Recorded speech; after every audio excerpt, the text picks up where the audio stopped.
Assalamualaikum warahmatullahi wabarakatuh. Perkenalkan kami dari kelompok 3 akan membahas mengenai permasalahan menulis anak usia 4-5 tahun.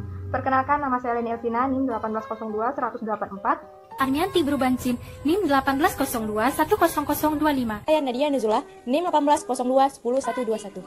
Nama saya Ika Septa, NIM saya 1802-10022. Saya Mela Handayani, NIM 1802-10029. Rika Muda, NIM 1802-10004. Saya Rika, NIM 1802-167. Baiklah, saya akan menjelaskan tentang pengertian anak usia dini. Menurut National Association for the Education of Young Children, anak usia dini adalah anak yang berada dalam rentan usia baru lahir sampai dengan 8 tahun. Sedangkan menurut Sidiknas, anak usia dini adalah anak yang berada dalam rentan usia 0 sampai 6 tahun. Sedangkan menurut pakar pendidikan, anak usia dini adalah anak yang berada dalam rentan usia 0 sampai 8 tahun. Sedangkan menurut Mansur, anak usia dini adalah anak yang berada dalam proses pertumbuhan dan perkembangan yang bersifat unik. Dari definisi tersebut dapat disimpulkan bahwa pendidikan anak usia dini adalah suatu upaya pembinaan yang ditunjukkan kepada anak dari sejak lahir sampai dengan usia 6 tahun. Hal ini dilakukan melalui pembinaan rangsangan pendidikan untuk membantu pertumbuhan dan perkembangan jasmani rohani anak, agar anak memiliki kesiapan dalam memasuki pendidikan selanjutnya atau setara dengan pendidikan SD sederajat. Di sini saya akan menjelaskan 5 tahapan pengelolaan menulis pada anak usia dini. Tahapan, yang pertama, tahap mencoret usia 2,5 sampai 3 tahun. Di sini anak sudah mulai mencoret-coret, walaupun masih belum terarah, tapi di sini anak sudah mulai mencoret-coret saat kita memberikan pulpen misalnya ataupun pensil dan sebuah buku, dia sudah mulai mencoret meskipun belum terarah, misalnya apapun yang dia suka. Kedua, tahap pengulangan secara linear usia 4 tahun. Nah, pada usia 4 tahun anak sudah mulai menulis pengulangan, misalnya anak sudah mulai bisa menulis huruf horizontal, menulis jalan atau yang lain sebagainya. Di sini anak sudah bisa menulis, yang tadinya mencoret sekarang sudah bisa menulis. Dan yang ketiga, tahap menulis secara acak usia 4-5 tahun. Nah, yang ketiga ini tahap menulis secara acak. Di sini anak sudah bisa menulis, tapi pasti acak. Anak belum bisa menulis misalnya dari huruf A sampai Z, tapi misalnya hurufnya sesuatu huruf yang biasa. Anak itu misalnya namanya Nani, dia cuma bisa menulis huruf tersebut. Dan ataupun seperti huruf-huruf yang lain, tapi belum semuanya. Selanjutnya tahap menulis nama usia 5,5 tahun. Nah, pada tahapan ini anak sudah bisa menulis nama sendiri atau kalimat atau kata-kata yang lain sesuai dengan sesuatu yang biasa dia cari, misalnya nama dia ataupun makan atau pergi, itu dia sudah bisa menulis kata tersebut. Nah, yang kelima, tahapan menulis kalimat pendek di atas 5 tahun. Nah, pada tahapan ini anak sudah bisa menulis kalimat pendek, misalnya saya pergi ke pasar, saya pergi ke kebun, dan lain sebagainya. Baik, di sini saya akan menjelaskan tentang prinsip-prinsip permulaan menulis pada anak usia 4-5 tahun.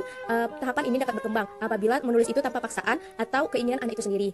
Yang pertama itu ada prinsip pengulangan tanda atau simbol. Jadi di sini anak diberikan kebebasan untuk menulis tanda simbol atau garis putus-putus untuk melatih kelenturan motoriknya. Yang kedua itu ada prinsip pengulangan. Di sini anak mengulang apa yang ditulis, tidak hanya sekali. Misalnya contohnya ini seperti dia menulis kata abjad A, tidak hanya sekali tapi berulang-ulang untuk agar anak mengingatnya. Yang ketiga itu ada prinsip keluasan. Prinsip keluasan ini guru memperkenalkan tulisan pertama kali pada anak berupa simbol atau tanda-tanda yang di dekat pada anak. Contohnya itu seperti nama anak sendiri.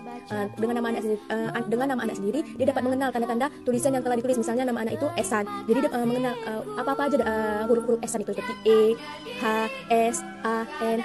Lalu juga ada prinsip pengungkapan. Di sini prinsip pengungkapan itu memberikan kesempatan pada anak untuk mengungkapkan berbagai pengalaman yang berkaitan dengan tulisan yang telah dibuatnya. Jadi di sini misalnya anak di sini menulis nama dia sendiri. Jadi guru memberikan kesempatan untuk mengungkapkan apa yang anak itu tulis. Misalnya nama dia sendiri, dia menyebutkan nama dia sendiri seperti Ehsan gitu.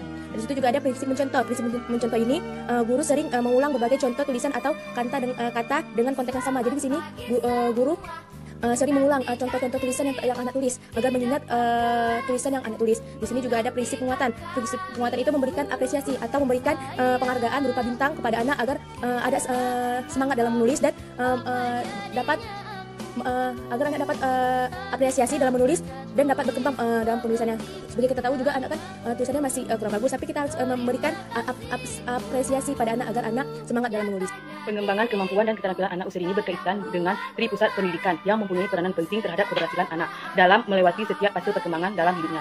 Yang pertama ada lingkungan keluarga. Lingkungan keluarga merupakan pendidikan yang pertama dan yang utama. Salah satu tugas orang tua dalam mendidik adalah dengan membimbing mereka menuju kedewasaan, baik jasmani maupun rohani. Adapun dasar tanggung jawab orang tua kepada anak, yang pertama adanya dorongan cinta dan kasih. Yang kedua adanya motivasi moral. Yang ketiga tanggung jawab sosial. Yang keempat memelihara dan membesarkan anaknya, memberi ilmu pengetahuan. Yang kedua lingkungan sekolah adalah lanjutan dari pendidikan keluarga. Jadi di sekolah anak-anak akan dididik dan diberikan pembelajaran sesuai dengan tingkat usia. Kemudian yang ketiga ada lingkungan masyarakat. Lingkungan masyarakat juga sangat berpengaruh terhadap diri anak. Bila lingkungan masyarakat tidak baik, maka anak pun akan terpengaruh ke hal yang tidak baik. Maka kita selaku orang tua harus menjaga anak dari lingkungan hal yang tidak baik, karena pada usia anak di situ anak mudah sekali melakukan atau meniru apa yang mereka telah lihat. Metode ataupun hasil kajian yang kami gunakan untuk mengembangkan kemampuan menulis usia 4-5 tahun untuk anak usia dini yaitu menggunakan metode SAS, yaitu struktur analitik sintesis. Menurut Supriyadi, metode struktur analitik sintesis SAS ini adalah suatu pendekatan atau cerita yang di dalamnya terkandung unsur-unsur analitik sintesis. Ataupun metode SAS ini menurut Zuzak adalah suatu metode atau pembelajaran menulis permulaan yang didasarkan atas pendekatan cerita, yakni memulai mengajar menulis dengan menampilkan cerita yang diambil dan berdialog dengan siswa ataupun berdialog dengan guru dan siswa atau siswa dengan siswa lainnya. Kegiatan pembelajaran menulis permulaan ini dengan metode SAS itu menggunakan metode ataupun langkah-langkah sebagai berikut. Yang pertama itu adalah guru bercerita atau berdialog dengan siswa. Seperti penjelasan tadi bisa berdialog antara guru dan siswa ataupun siswa dengan siswanya, seperti itu. Yang kedua yaitu memperlihatkan gambar yang berhubungan dengan cerita. Jadi dia metodenya ini langkah-langkah yang memperlihatkan gambar yang berkaitan dengan cerita. Seperti bercerita anak soleh yang menyayangi binatang. Jadi gambar yang diperkenalkan itu adalah gambar binatang tersebut. Bisa kucing ataupun kelinci ataupun dan yang lain-lainnya. Langkah ketiga yaitu menulis beberapa kalimat sebagai kesimpulan dari isi cerita. Jadi menulis beberapa kalimat sebagian dari kesimpulan isi cerita. Contohnya cerita anak soleh yang menyayangi binatang. Jadi kesimpulannya itu binatang apa yang dikenalkan. Contohnya kucing. Selanjutnya adalah menulis satu kalimat yang diambil dari isi cerita. Contohnya tadi adalah kesimpulannya diambil adalah kucing, yaitu kalimat yang diperkenalkan untuk permulaan menulis anak usia dini adalah kata kucing. Selanjutnya adalah menulis kata-kata sebagai uraian dari kalimat, yaitu menulis kata-kata dari uraian kalimat tersebut. Kucing terdiri dari beberapa huruf, yaitu K, U, C, I, N, dan G. Kemudian menulis suku kata sebagai uraian dari kata-kata yang tadi. Contohnya kucing tadi diperkenalkan dari huruf apa saja, bunyinya seperti apa, dan diperkenalkan hurufnya seperti apa. Misalnya huruf K seperti ini, dia memiliki tangan yang menjulang tinggi satu, kakinya yang berbentuk lebar, dan lain-lain. Kemudian menulis huruf-huruf kata sebagai uraian dari kata tersebut. Anak menulis huruf-huruf dari kata yang diperkenalkan tadi seperti kata kucing. Selanjutnya adalah mensintesiskan huruf sebagai uraian dari suku-suku kata. Ya, jadi di sini mensintesiskan huruf sebagian dari uraian suku-suku kata tersebut. Selanjutnya adalah menyatukan kata-kata menjadi kalimat, yaitu anak menyatukan kata-kata menjadi sebuah kalimat. Contohnya bisa menggunakan media kartu. Di sini anak menyusun sebuah katanya ini beberapa huruf ini menjadi kalimat. Ini metode yang kami gunakan adalah kolaborasi dengan metode titik-titik, yaitu anak menulis dengan menyambungkan titik-titik dari yang telah diberikan oleh guru. Demikianlah dari metode SAS tersebut, yaitu struktur analitik sintesis. Mau tahu kejelasannya bagaimana? Inilah salah satu contoh metode SAS yang kami gunakan pada anak usia dini.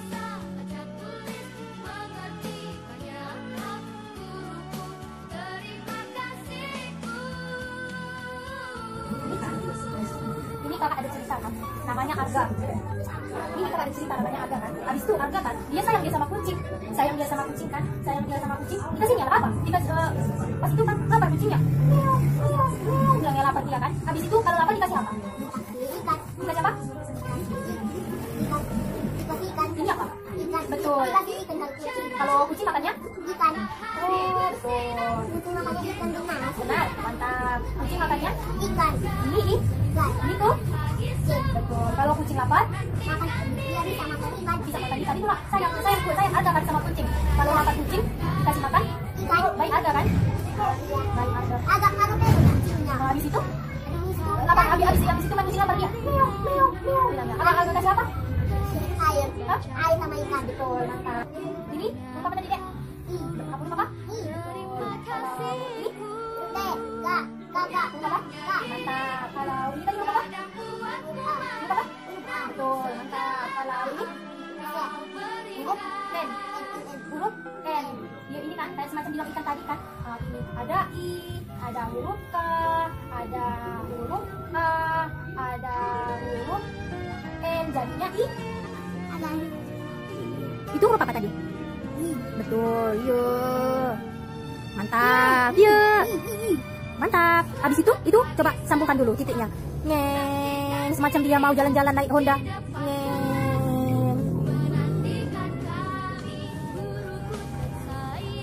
Ini satu lagi titiknya. Oke.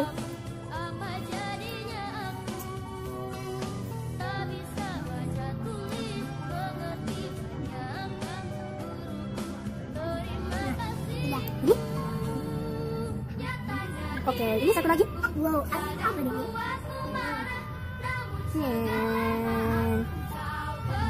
Yuk berbelok dia ya? Berbelok. Selesai sih. Meledak mobilnya pun. Meledak mobilnya. Iya, bum. Iya. Jadinya udah selesai. Ini apa namanya? Ini tadi huruf I. Gimana bunyinya? Coba sini. Ikan. Ikan. Semacam cerita tadi kan, yang ada gambar ikan tadi kan? Yang mana gambarnya? Tara. Ikan. Salah ini. Kan. Ikan. Ika. A. N. Coba mana hurufnya tadi? Coba ini, samakan dia. Ya sama kan. Enggak. Satukan dia. Ini di mana? Ini di mana? Ini di mana? Ini di mana? Coba. Di sini. Betul, mantap. No. Betul, mantap. Sama rupanya itu, coba lihat. Ya, beda. Ini sama ini enggak? Enggak sama, ini yang sama. Itu yang sama, betul, mantap. Ini sama ini. Nah, Udah jadi? Sama, jadi? sama. Jadi? Sama. Jadi Ikan. jadi ikan. Yang mana ikan? Yang mana ikan? Ini. Betul, ikan makananku. Bagi semua, ku nantikan dirimu di depan kelasmu, menantikan kami. Jadi ibu akan bercerita tentang sapi yang jujur. Pada suatu hari, hiduplah seekor sapi yang jujur bersama anaknya. Jadi pada suatu ketika, sapi itu bermain-main di hutan dan berjumpa harimau. Harimau itu sangat lapar. Jadi harimau mau menerkam si sapi yang jujur ini. Dan si sapi berkata kepada harimau, "Harimau, boleh engkau menerkamku dan memakanku, tetapi izinkan aku pulang ke rumah dulu ya. Aku mau menyusui anakku." Lalu harimau tidak percaya. Dia tidak percaya. Pasti kalau misalnya si sapi mau pulang ke rumah, pasti dia nggak kembali lagi. Tapi si sapi terus meminta izin sama si harimau. Dia berjanji akan kembali lagi setelah menyusui anaknya. Setelah selesai menyusui anaknya sampai kenyang, si sapi kembali lagi ke hutan dan berjumpa si harimau. Lalu harimau terkejut. Dia baru ingat, berarti si sapi ini sangat jujur. Dia menepati janjinya. Dia kembali lagi untuk menyerahkan tubuhnya untuk dimakan oleh si harimau. Karena rasa iba dan rasa kasihan kepada si sapi ini, si harimau pun memberikan kalau berarti si sapi tidak usah dimakan. Dia pun mengizinkan sapi untuk kembali lagi bersama anaknya, dan harimau pun mencari makanan yang lain. Oke, dari pembahasan cerita ini, jadi saya akan menjelaskan, di sini saya akan memberikan tulisan sapi kepada Nurul Karani, dan dia akan menulis tulisan sapi untuk permulaan menulis anak 4-5 tahun. Ini kita akan belajar menulis hewan, yang dimana hewannya yaitu sapi. Coba bilang sapi. Pinter Karami. Karami udah bisa nulis sapi? Belum? Coba kita nulis sekarang ya. Coba hurufnya S, A, E, I. Huruf S dulu. Coba. A. Kamu harus tulisan I. Pinter Karami. Tes. Oke.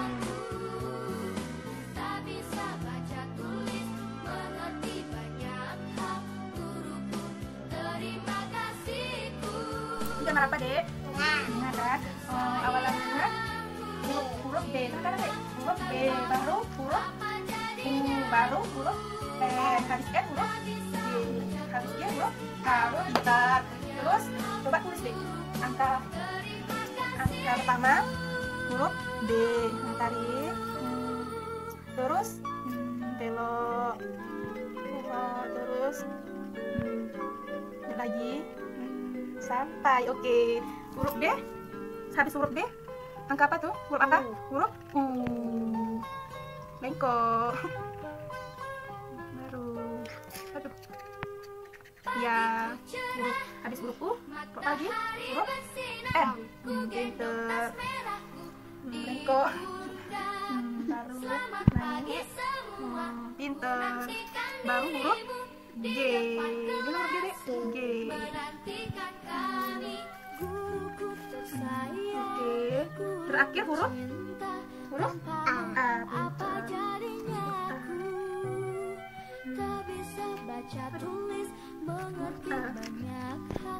sedikit lagi, pinter. Terus coba deh, yang pertama huruf D, yang kedua huruf dipasangkan. Habis huruf U, huruf N, huruf N, G mana? G. Keliru. Habis huruf G, A, pintar. Coba. Coba tulis deh. Yang pertama B, huruf di sini huruf B. Terus badannya pintar, terus huruf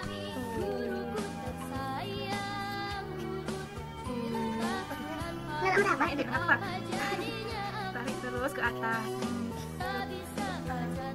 Coba deh tulis huruf N, sini kan terbalik. Coba sini N. Oh sana kok. Ini N. Ini baru dapat ini. Baru di atas.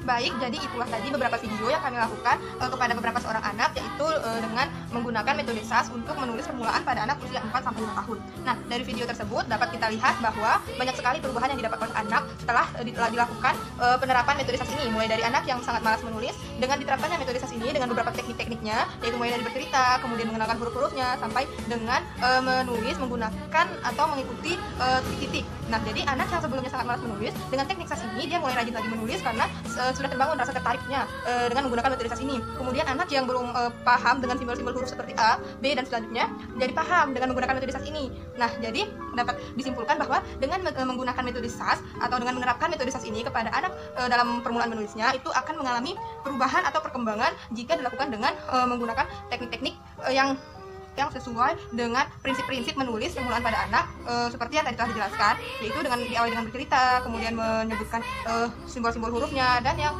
anak disuruh menulis dengan mengikuti pola garis huruf. Baik, jadi itulah presentasi dari kelompok kami, yaitu penerapan menulis pada anak usia 4-5 tahun dengan menggunakan metode SAS. Kami dari kelompok 3 mengucapkan mohon maaf atas segala kekurangannya. Kami akhiri. Assalamualaikum warahmatullahi wabarakatuh.